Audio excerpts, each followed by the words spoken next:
Assalamualaikum warahmatullahi wabarakatuh. Waalaikumsalam warahmatullahi Kita ini kan mendengarkan banyak berita bahwa akhir-akhir ini terjadi darurat komunikasi antar keluarga. Sehingga anak-anak banyak yang berbuat yang enggak-enggak. Dan kelihatannya orang tua hanya memahami bahwa anggota keluarganya itu cukup dikasih materi. Jadi tidak ada komunikasi yang intens antara masing-masing anggota keluarga, mulai dari bapak sama anak, ya kadang-kadang sampai istri dengan suami. Jadi ini kan kesempatan bulan puasa, bulan Ramadan, Prof. Imam. Jadi mudah-mudahan ini dipakai untuk momentum mereka-mereka ini menjalin silaturahim kembali antar keluarga sajalah dulu. Baru nanti sama-sama berbuka di masjid, ya takjil di masjid, itu kan nanti akhirnya kan menjadi masyarakat itu menjadi rukun pada akhirnya. Jadi saya kira perlu kita bahas itu momentum Ramadan ini, marilah kita ajak semua kaum muslimin untuk silaturahim keluarga ini diintensifkan selama Ramadan, dan jangan berhenti itu aja sampai nanti tahun depan. Jangan hanya upacara Ramadan setelah itu lupa gitu. Saya kira itu, Prof. Monggo dipun bahas. Assalamualaikum warahmatullahi wabarakatuh. Waalaikumsalam. Kita ini mengenal dua konsep, Mas Habib. Yang satu adalah budi, yang satu adalah akhlak gitu. Kalau budi itu bisa dilatih sebetulnya, tapi tidak konstan. Kalau kita tidak misalnya stabil, tidak stabil, jadi misalnya tergantung pada situasi. Tapi itu bisa dilatih, itu budi pekerti, ya, itu kan bisa dilatih itu. Kayak keterampilan. Seperti keterampilan itu, tapi itu tidak kokoh ya, tidak stabil. Tergantung kepada kondisi dan situasi. Budi itu biasanya dibentuk oleh panca indera. Karena dia melihat seperti ini bagus, mendengar itu juga bagus. Kita itu lalu kemudian ya bertemu dengan, lalu kemudian dia ikut, dibiasakan. Lalu kemudian kalau agama itu akhlak sebetulnya. Yang diperbaiki itu adalah akhlak. Hati. Beda dengan budi tadi. Beda dengan ya, walaupun mirip-mirip. Jadi kalau akhlak itu sebetulnya lebih konstan. Ada orang atau tidak ada orang, dia melakukan seperti itu. Ada orang, tidak ada orang, kalau korupsi itu tidak mau, itu akhlak sebetulnya. Karena itu dari budi yang sudah dibiasakan itu harus ditopang oleh akhlaknya itu. Harus diperkokoh oleh akhlak ini. Nah, puasa ini seperti yang disampaikan oleh Mas Habib itu ada dua unsur sekaligus sebetulnya. Juga ada pembiasaan, ya. Lewat dilihat panca indera gitu kan. Dilatih. Lalu kemudian juga lewat dengan puasa itu yang diperbaiki adalah akhlak. Jadi kalau kita bicara tentang Ramadan, jangan lepas dari misi kerasulan Muhammad Shallallahu Alaihi Wasallam itu adalah untuk membangun akhlak. Innama bu'istu liutamima makarimal akhlak. Nah, karena itu kalau Mas Habib tadi mengatakan ini adalah momentum keluarga, bahwa pada bulan puasa ini kita sahur bersama, kita lalu kemudian buka bersama, kita lalu sholat malam bersama di masjid secara bersama-sama. Itu sesungguhnya adalah sebuah pembiasaan dalam waktu 1 bulan. Training. Selama 1 bulan. 1 bulan. Tetapi lalu sesungguhnya bukan hanya sebatas itu. Kalau itu nanti apa yang dikatakan Mas Habib, selesai puasanya selesai kegiatan itu. Sama dengan kurmanya. Ketika bulan puasa kurma menjadi banyak kan gitu. Beli kurma di mana-mana ada. Tapi setelah hari raya nanti kurmanya di pasar-pasar pun juga ada orang jual kurma. Puasa jangan puasa kurma seperti itu gitu. Nah, itulah saya katakan bahwa puasa itu tidak hanya mempuasakan yang sifatnya dahir ya, mencegah makan dan minum ya, seperti yang saya katakan kemarin Mas Habib. Tetapi puasa itu yang dipuasakan itu adalah hawa nafsu itu. Kalau itu untuk akhlak itu hawa nafsu itu yang dipuasakan. Bagaimana sifat-sifat manusia ialah hawa, nafsu, dunia, setan itu kan sifat manusia. Itu dipuasakan. Karena itu lalu kalau yang dipuasakan itu adalah hawa, nafsu, dunia, setan, maka bisa setelah puasa menjadi manusia berubah. Manusia yang biasanya itu tidak mau pantang kelintasan, pantang kerendahan, pantang kekurangan, pantang kalah. Menjadi berubah. Manusia yang biasanya punya aji, riak, iri, dengki, hasud, takabur, tamak, fitnah, loba, lalu kemudian sombong, itu menjadi hilang, menjadi tidak. Kalau puasanya itu yang dipuasakan adalah mempuasakan hawa nafsu dunia setan itu, sifat-sifat manusia itu. Nah itu lalu kemudian dulu kan saya katakan puasa itu semacam training selama 1 bulan. 1 bulan training maka dipakai untuk 11 bulan berikutnya. Seharusnya seperti itu. Diingatkan lagi berikutnya seperti itu. Tapi kadang-kadang enggak, belum sampai setengah tahun sudah buyar. Sudah bubar. Dan itu juga karena tidak dihayati. Makna yang sesungguhnya itu tidak dihayati. Makna sholat yang sesungguhnya tidak dihayati. Makna puasa yang sesungguhnya tidak dihayati. Makna umroh dan juga makna haji yang sebenarnya tidak dihayati. Maka lalu kemudian hanya kulitnya saja yang dijalankan tetapi dalamnya tidak. Karena itu kan saya katakan pada Mas Habib kemarin itu kamin so'imin laisa lahu min siyamihi ilal ju' wal atos. Banyak orang puasa tidak mendapatkan apa-apa dari puasanya kecuali hanya lapar dan dahaga, kan begitu.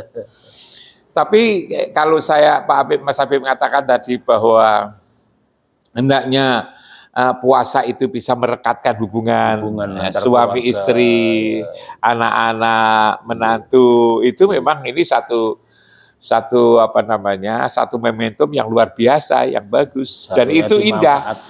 Iya, dan indah Mas Habib. Dan memang begini loh sebetulnya itu. Islam itu hadir itu kan yang saya katakan innama bu'itsu liutamima makarimal akhlak. Kalau orang itu akhlaknya sudah baik, Mas selesai semua. Selesai sebetulnya.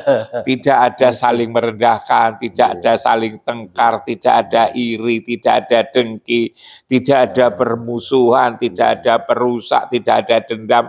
Kan aman sesungguhnya Islam itu. Aman. Kalau itu innama bu'itsu liutamima makarimal akhlak. Hanya ini sudah 15 abad ditinggal Rasulullah itu semakin hilang sebetulnya itu. Yang ada hanya bekas-bekasnya, hanya hanya bersifat seremonial aja, dan seremonial itu juga seperti yang dikatakan Mas Habib dilaksanakan setengah hati. Puasa namanya tutup kendang. Awalnya puasa lalu akhirnya puasa, atau puasa di awal, di tengah, dan di akhir. Kalau hari-hari pertama, hari kedua, 3 masjid-masjid penuh untuk taraweh. Tapi nanti lama-lama kosong lagi. Pasar yang menjadi penuh. Pasar yang jadi penuh. Lah ini sebetulnya kan budaya yang perlu diingatkan, diteruskan. Makanya saya katakan pada Mas Habib itu, ya hendaknya sebetulnya itu harus dipahami bahwa agama itu lebih konsentrasi kepada hati sebetulnya. Yang diperbaiki itu hatinya sebetulnya. Yang ingin diperbaiki oleh agama itu hatinya. Tapi lalu bagaimana memperbaiki itu? Memperbaiki hati itu lewat sholat itu kan. Sholat itu apa? Sholat itu kan komunikasi batin kita dengan Rasulullah. Batin kita dengan Allah. Kalau batin kita itu selalu komunikasi nyambung yang lewat sholat, lewat sholawat, lewat lalu kemudian puasa di bulan Ramadan ini, lewat itu sebenarnya jadi baik sebetulnya. Karena itu kalau agama kemudian malah menjadikan masalah ya, itu sebetulnya bukan agama itu Mas Habib. Agama kok lalu jadi berantem, agama kok jadi masalah. Ini sebetulnya bukan agama. Kalau agama sebetulnya menjadi bagus. Kalau agama menjadi tidak bagus itu sebenarnya bukan agama. Nah bagaimana agar menjadi bagus? Menjadi bagus itu ikutilah Rasulullah sebetulnya. Mudah sekali. Mudah sebenarnya. sekali ikuti Rasulullah. Yang Mudah diikuti sekali. apa? Yang diikuti itu Caranya, sifat-sifatnya. sifat-sifatnya. Jadi misalnya sidik ya, Iya. amanah, tablek, fatonah. Coba kalau manusia itu punya sifat sidik, selalu berpegang kepada kebenaran. Iya. Itu kan sebetulnya kan semua menjadi sudah benar. Selesai. Apa yang dikatakan itu sesungguhnya kan menurut petunjuk apa yang dikatakan oleh Rasulullah. Rasulullah nanti dari Allah. Iya. Jadi antara Allah, Rasul, mukmin, lalu mukmin itu yang ada di dalam hati, Mas Habib. Lalu kemudian dari mukmin itulah lalu kemudian mengaktualisasi dalam perbuatan, dalam omongan. Itu kan jadi bagus sekali. Jadi omongan kita itu sesungguhnya sesuai dengan garis omongan Rasulullah yang dikontrol oleh Rasulullah. Rasulullah dari Allah. Perbuatan kita juga gitu, pikiran kita juga gitu. Omongan kita juga gitu. Betapa indahnya sebenarnya kayak kehidupan ini. Hanya memang Mas Habib sulitnya itu rohani yang berasal dari Allah ini berada di tubuh manusia yang punya sifat-sifat manusia. Dan itu mirip binatang. Lah itu mirip binatang. Sebagai makhluk yang iya. dekat dengan binatang. Jadi sebetulnya yang datang dari Allah itu sifat karena turunan ya. Okay. Turunan Muhammad Rasulullah Sallallahu Alaihi Wasallam bersifat sidik, amanah, tablek, fatonah. Kan indah ini. Indah sekali. Berada di tubuh manusia yang mempunyai sifat manusia. Sifat manusia itu adalah hawa, nafsu, dunia, setan. Yang itu gelap. Gelap sekali. Yang dari Allah itu tadi cahaya. Berada di kegelapan. Jadi itulah tugas Rasulullah itu mengeluarkan umatnya dari kegelapan kepada yang terang benderang. Itu loh sebenarnya. Misinya itu tuh. Misinya mengeluarkan umatnya dari kegelapan kepada yang terang benderang. Disebut gelap itu apa? Di gelap-gelap itu ya tubuh manusia itu gelap. Gelap. Jadi gelap ketika masih di dalam kandungan, gelap karena di tubuh manusia, gelap karena di alam ini kan juga gelap. Di alam ini lalu kan gangguannya kan mulai dari kekuasaan, perwanita, lalu kemudian apa itu namanya harta, tahta dan apa namanya itu Mas Habib.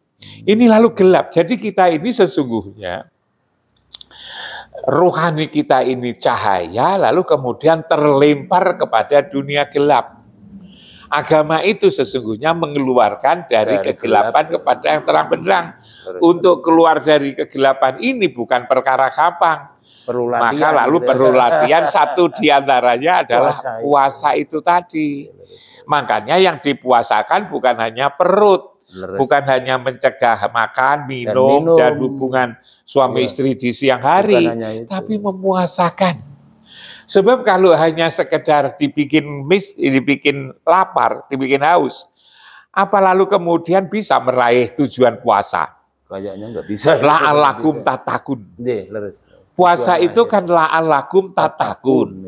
Kan buahnya orang lapar, buahnya orang haus, tapi kan malah tidak takun. Kan itu sebetulnya di situ.